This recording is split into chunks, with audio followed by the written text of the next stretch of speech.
Close your eyes for a moment. Imagine waking up without checking a phone. No notifications, no missed calls, no urgency. Imagine your mind not already tired before the day even begins. Strange, isn't it? Today, we live surrounded by comfort, surrounded by technology, surrounded by things. Yet peace feels like a luxury.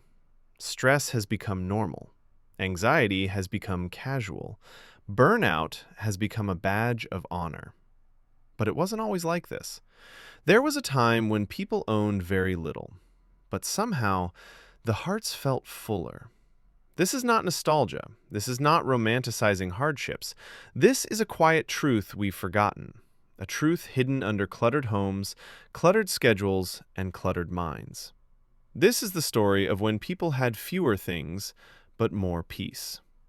Homes were smaller, streets were quieter, nights were darker, and somehow that darkness brought rest, not fear.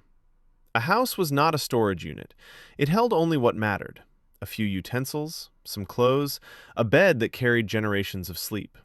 Everything had a purpose, and because of that, everything had value. When something broke, it wasn't replaced, it was repaired. Clothes were simple. You didn't dress up to impress strangers. You dressed to live your life. One pair of shoes could last years, and every scratch told a story. There was no rush to upgrade, no pressure to keep up. Meals were not rushed. Cooking was not content. Food was not photographed. It was eaten together. Hunger was physical, not emotional. No midnight scrolling. When the day ended, it actually ended. Children didn't grow up with devices in their hands. They grew up with dirt under their nails. A field was a playground.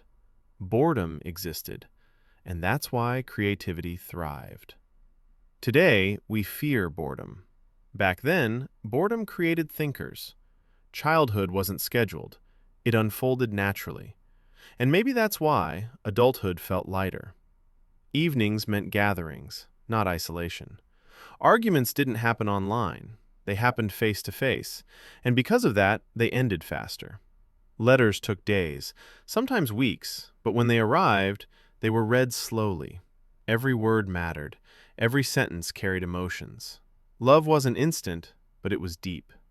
Minds were calmer. Darkness didn't bring anxiety, it brought rest. People slept earlier, nor because they were forced to, but because they were tired, naturally. And then, something changed. Slowly first, almost beautifully. Progress arrived. Convenience arrived. And without realizing it, peace began slipping away. Not all at once. Quietly. Gently. With time without making us feel initially.